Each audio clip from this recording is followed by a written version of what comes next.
Fala, galera! Hoje eu queria conversar com vocês sobre um tema que vocês têm trazido há algum tempo aqui no canal. Paulo realmente existiu? Paulo seria um mito? O que a gente pode falar do ponto de vista histórico de Paulo?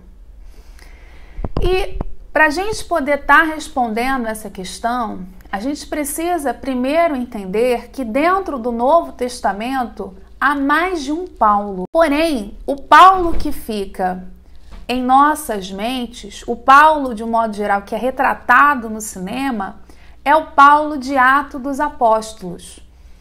Um Paulo que opera grandes milagres e que se assemelha em vários aspectos a Jesus e que está o tempo todo ali viajando. Porém, do ponto de vista histórico, esse é um Paulo que está situado no contexto do século II, momento em que o autor de Atos produz esse texto, tão datado ali por volta do ano 100, 110. O Paulo histórico, que escreveu cartas, mais especificamente 7 cartas, que eu vou deixar aqui, né, enquanto eu estou falando, que cartas são essas? Esse Paulo é o Paulo que é autor e que viveu nos anos 50 e era um judeu de diáspora. Então já estou respondendo para vocês. Paulo existiu. E essa é a grande diferença, por exemplo, a primeira grande diferença entre Jesus e Paulo. Paulo é um indivíduo letrado, um judeu letrado de diáspora, que escreve na década de 50, tendo seu texto mais antigo datado do ano por volta do ano 48, 50, que é 1 Tessalonicenses. E aí vocês poderiam me perguntar, mas como é que eu tenho certeza? Como é que eu posso afirmar que Paulo há uma personagem histórica que está escrevendo essas cartas? Uma primeira forma de identificar é que quando você confronta essas 7 cartas autênticas, essas 7 cartas de fato escritas por essa personagem chamada Paulo, a gente consegue ali identificar um vocabulário comum, uma frequência de metáforas, de ideias presentes em um mesmo texto. Enquanto que quando você vai olhar cartas como 2 Tessalonicenses, Efésios, essa concordâncias verbais, expressões, o vocábulo como um todo estão ausentes. É inclusive interessante, o autor, o Bart Ehrman, faz um levantamento bastante interessante dessas frequências de palavras que o Paulo das cartas autênticas aciona e que são ausentes, né, nessas cartas não paulinas, como 2 Tessalonicenses, 1 Timóteo, 2 Timóteo, Tito. Então, e isso está lá no livro, né? Quem escreveu a Bíblia. Mas vai estar aqui nas referências. Em todo caso, então, essa é uma grande diferença aí que a gente tem de Jesus para Paulo, por exemplo. Paulo escreve cartas e nessas cartas, nessas correspondências que ele envia para comunidades que ele funda, para comunidades que ele está circulando, ele dá informações sobre ele. Informações de um indivíduo que, como eu já falei aqui, é um judeu de nascimento, um judeu que narra também essa experiência visionária que ele faz com que ele se torne um judeu cristão e o que movimenta ele, enfim, está viajando, está fundando comunidades. Então, esse deveria ser um movimento para a gente poder, então, estar estudando o Paulo histórico e que nos permite sustentar, então, a existência também dessa personagem. Então, esse é o ponto 1. Então, do ponto de vista histórico, eclodam a narrativa de Atos dos Apóstolos. A narrativa de Atos dos Apóstolos não traz uma biografia, né, fidedigna do Paulo histórico. Ali o Paulo é um herói. E eu vou dar um exemplo para vocês para que vocês percebam como que essas tensões entre Atos e as cartas autênticas de Paulo são facilmente identificáveis. Por exemplo, no capítulo 1 de Gálatas, a gente vê Paulo narrando como que se deu o seu processo de conversão e que ele atesta que ele foi um perseguidor. Isso, inclusive, também aparece ali em Filipenses 3,6, onde Paulo, então, é um dado histórico, é uma outra informação admitida pelo próprio personagem, pelo próprio autor, Paulo, que ele era um perseguidor desse movimento cristão antes do seu processo de conversão. E em Gálatas 1, ao longo do capítulo 1, ele explica que a sua área de atuação era Damasco e não a Judéia, Jerusalém.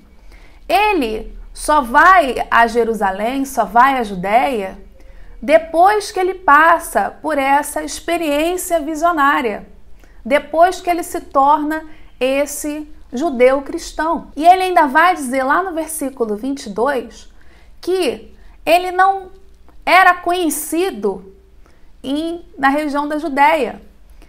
A sua fama que já era conhecida, já havia chegado ali, mas até então Paulo não havia ido. Então Paulo só vai depois desse processo de conversão. Porém, quando a gente lê Atos dos Apóstolos já traz uma informação completamente diferente. Atos dos Apóstolos já diz que Paulo tinha suas atividades sendo realizadas em Jerusalém e que ele seria o responsável, enfim, pelo martírio, pela morte de Estevão. E que, após a morte de Estevão, que Paulo teria a caminho de Damasco o seu processo de conversão. Então, reparem, o autor de Atos, lembrando aqui que é um autor do século II, então, admitindo que Paulo morreu nos anos 60, 110 menos 60, no intervalo de 50 anos, ele faz uma inversão. Ele diz que Paulo estava na Judéia, estava atuando na Judéia, e depois do martírio de Estevão, ele vai para Damasco. Enquanto que o Paulo histórico, na carta aos Gálatas, diz o contrário. Ele diz que ele estava atuando em Damasco e após o seu processo de conversão, ele vai para Jerusalém, ele vai para a Judéia para, enfim, ter um encontro ali com os chamados colunas. Então, reparem que, nesse sentido, o autor de Atos faz uma inversão. Então, como é que a gente tem uma biografia nesse aspecto? A gente tem problemas aí nesse sentido, né? A gente começa a perceber que o autor de Atos dos Apóstolos está alterando ou desconhece essas informações dadas pelo próprio Paulo em suas cartas. Diga-se de passagem, um outro dado que vocês precisam prestar atenção é que em nenhum momento o autor de Atos dos Apóstolos descreve Paulo escrevendo cartas. Paulo é aquele que está sempre viajando, está indo para lá, indo para cá. Inclusive, a literatura tem demonstrado, né, a historiografia de modo geral tem demonstrado que a escrita, o gênero, o tipo de escrita adotado pelo autor de Atos muito lembra o material de Homero, Ilíada. Então ele tem uma escrita que lembra a literatura de relatos de viagens. Então, são as mesmas expressões, é o mesmo ambiente que o autor de Atos adota ao empregar essas descrições para Paulo. E não para por aí. Atos dos Apóstolos faz 3 descrições sobre essa conversão de Paulo, em que se você ler atentamente essas narrativas, que estão em Atos 9, Atos 22 e Atos 26, são narrativas completamente diferentes. E por que eu digo que são narrativas completamente diferentes? Porque em uma delas, por exemplo, os acompanhantes de Paulo só ouvem. Em outra, eles já são envolvidos, ele vem à luz. Então, o debate ali, questão é se essa experiência visionária de ver o Jesus ressuscitado foi exclusiva a Paulo ou se ela se estendeu também àqueles que estavam com ele. Então, percebam, o autor de Atos, ele então parece coletar 3 memórias diferentes sobre essa mesma experiência, né, de Paulo. Mas um dado interessante é que Paulo também aborda essa experiência nas suas cartas autênticas, mais especificamente em 2 Coríntios, momento em que ele descreve em terceira pessoa o que foi essa experiência. Então, de novo, quer dizer, até mesmo a experiência de conversão de Paulo, esse momento que ele tem esse encontro, né, com esse Jesus, ele alega ter essa experiência com Jesus ressuscitado, nós não nos atentamos ao que o autor diz, nós olhamos para Atos. Então, esses são os problemas, esses são os grandes problemas quando se faz essa pergunta, se Paulo existiu ou não. Por quê? Porque as informações que nós temos, que estão disseminadas de um modo geral sobre Paulo, são dependentes de Atos dos Apóstolos. Contudo, se você quer, numa perspectiva histórica, estudar Paulo, você precisa, então, se atentar a esse judeu de diáspora, então se indagar o que é um judaísmo de diáspora, que já é um judaísmo diferente, totalmente diferente daquele de Jesus, que está na Palestina em áreas rurais, e perceber que toda a sua produção está muito bem ambientada na década de 50, no contexto de século I. Enquanto que o autor de Atos dos Apóstolos já descreve uma realidade de cristãos do século II.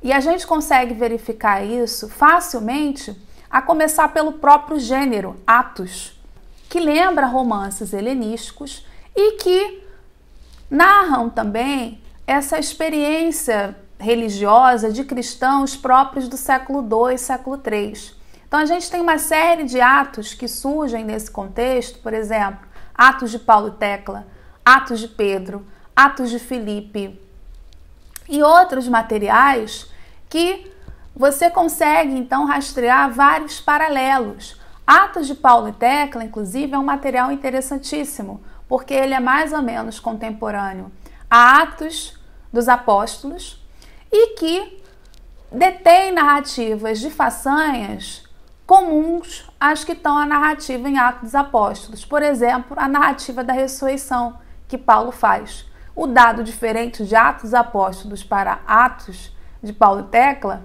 é o nome do indivíduo que é ressuscitado. Então percebam, a gente precisa então ler esse Paulo narrado em Atos não como a personagem histórica, porque aí fica realmente muito difícil.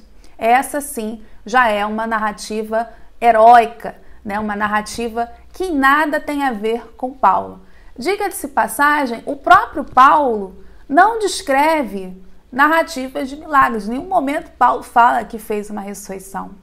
Ele até, também em 2 Coríntios, fala que uma das características do apóstolo são a semeia, né? Que são esses sinais. Mas ele não diz, olha, eu ressuscitei fulano, eu curei não sei quem.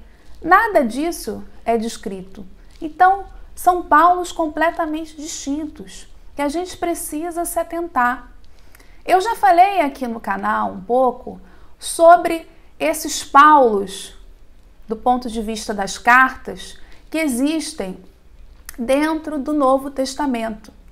E, somando com Atos, a gente tem ao todo 4 Paulos. Então, é o Paulo das cartas, das 7 cartas autênticas, o Paulo chamado das cartas disputadas, que são Efésios, Colossenses e 2 Tessalonicenses, que são discípulos de Paulo, que atribuem a autoria a Paulo, mas você já percebe essas diferenças. E a gente tem o Paulo das cartas não paulinas, que já são textos produzidos no contexto do século II, em oposição a Atos de Paulo em Tecla, que apresentam uma outra leitura de Paulo. E a gente tem também no século II Atos dos Apóstolos. Então reparem, 4 Paulos, insisto aqui, completamente diferentes. Então a gente precisa, se a gente quer falar da historicidade, se a gente quer saber quem é esse Paulo, resgatar esse Paulo das cartas autênticas. E entender que esses outros Paulos fazem parte do que eu chamo de uma escola ou de círculos paulinos, que vê em Paulo uma figura decisiva, interessante para as suas tradições, para as suas comunidades, mas que já apresentam pensamentos, interpretações diferentes do próprio Paulo histórico. Então, o que a gente chama de um processo de domesticação de Paulo. E aí vocês poderiam me perguntar, mas Juliana, o autor de Atos não andou com Paulo? Então, aquelas informações, por isso, não são fidedignas? Bem, além da gente ter um intervalo aí de cerca de 40, 50 anos, né, situando 110, então 50 anos de diferença, mais ou menos, a gente tem o dado de que essa informação de que o autor de Atos dos Apóstolos é o Lucas que andou com Paulo, isso é uma informação que só vem de Irineu. Ou seja, nós já estamos falando aí de uma outra camada de leitura, né? Além disso, também, quando se coloca autores como Daniel Marguerat, que vão observar que o gênero nós, esse no plural, também é um estilo literário, uma forma também ligada a essa escrita de viagem, e não que é um personagem de fato que está narrando suas memórias.